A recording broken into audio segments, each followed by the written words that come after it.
हम बड़ा खुश बनी तोहरे गाना गावल हका धीरे धीरे ढील दो ढोड़ी जनी छील दो अतना फीलिंग में गौले बड़ू फीलिंग में यानी स्टूडियो में भाव वो धुन पर कितना जानी गाओ बाकी तू जौन कोहले बड़ू न कि थाकल बा मिजाज जनी हो वाला फील दो सोचा हमार भगिना सत्यजीत आइल बाड़ो हम तो गीत बड़ा कम दोसर कोई के सुनीला बाकी तार गीत के जवाब दे ठीक बा माहौल अरे का कहलू तने उहे सुना ना दो एगो तनी ताली बजा दे नेहा राज और कौन कौन गाना गोले बड़ो तने बताओ हमरा के उरी तेजपान जो तोहरे गाना रहे घर से निकलो करसमिया कटरी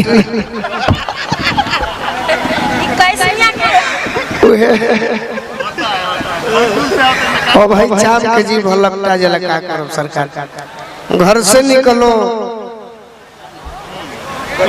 कटरीना गली में हनुमान खान आया सलमान खान के भाई हनुमान खान और कौन कौन बा तने एक दूगो हमरा के बताव ना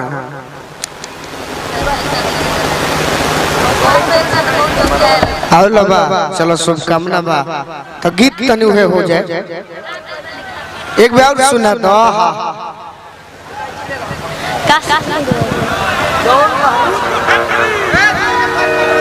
दूध के फैक्ट्री हेलो हेलो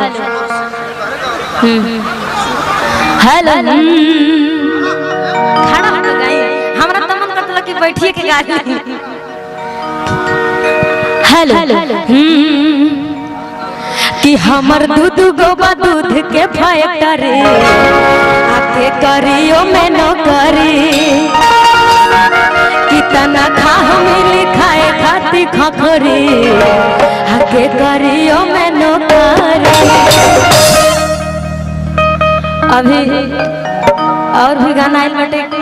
कौन भाई के साथ बहुत जल्दी हमर गाना आवे वाला बाटे फिल्म में गा देले बनी गाना लेकिन एल्बम बहुत जल्दी आवे वाला बा बहुत सुंदर गाना बाटे 3 दिन हो गइल गाइला बहुत जल्दी आवे वाला बाटे और भी गाना बाहर सब के बतेबे कनी सलमान खान आइल बाटे हम काफी 2-4 महीना हो गए लेकिन बहुत अच्छा गाना रहल सटे कि भाई हमार एक नंबर गुंडा बचा आहा बाबू हवे अमरीश पुरी के चाचा कि दिन में ना जइबो अपोरा में कोचा जइबो कि दिन में ना जइबो अपोरा में कोचा जइबो कि तोहरा पे सब गरमाया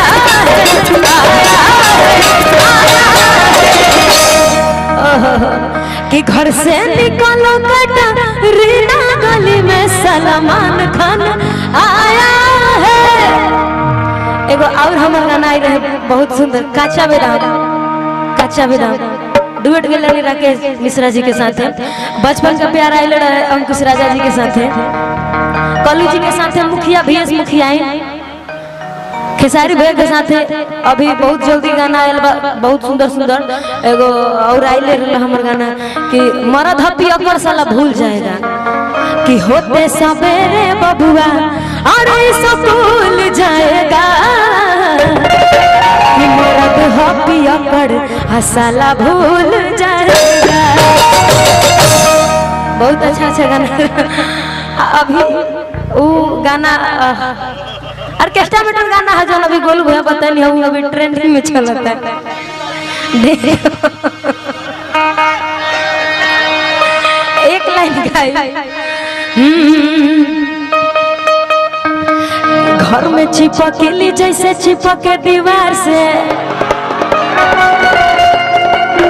आओ सही चिपक जा तू हमारा अपना भतार से ढेर दिन पयालू हम हर सेक्टर से ही प्यार तू अपना भतार के ओ में हमार होगा कि आज भर ढील ढोढ़ी जनी छीटा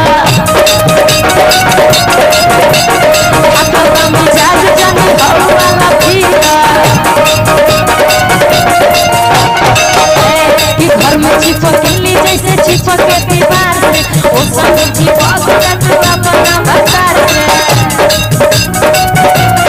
क्या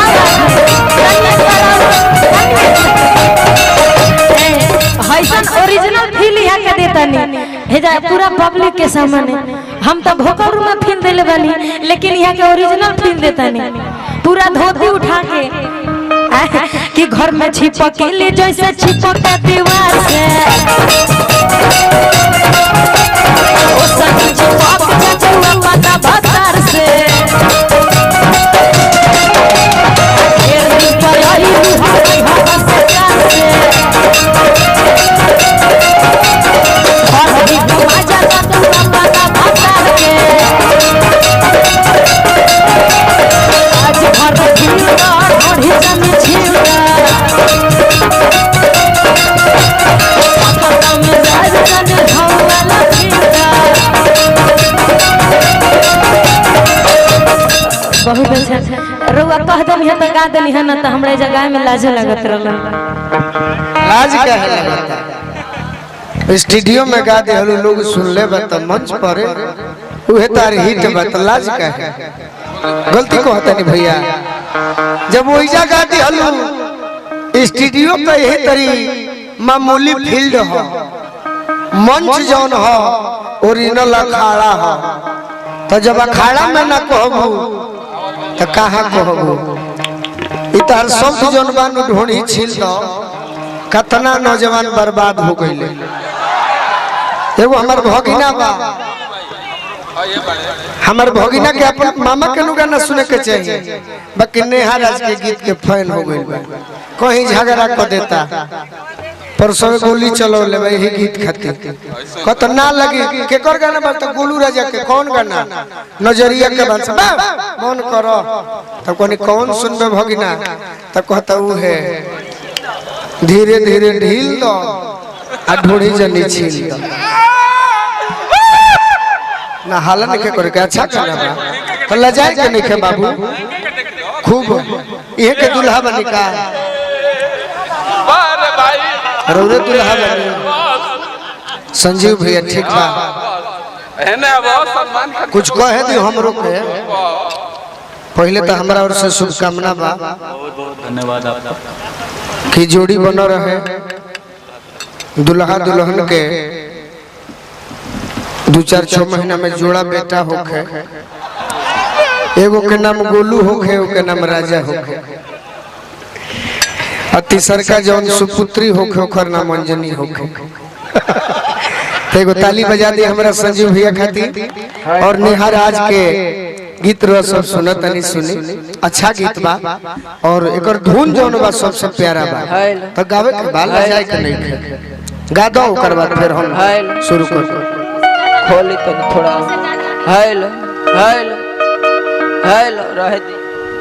हेलो हेलो हेलो आइए एगो सेहरा के फरमाइशी बता।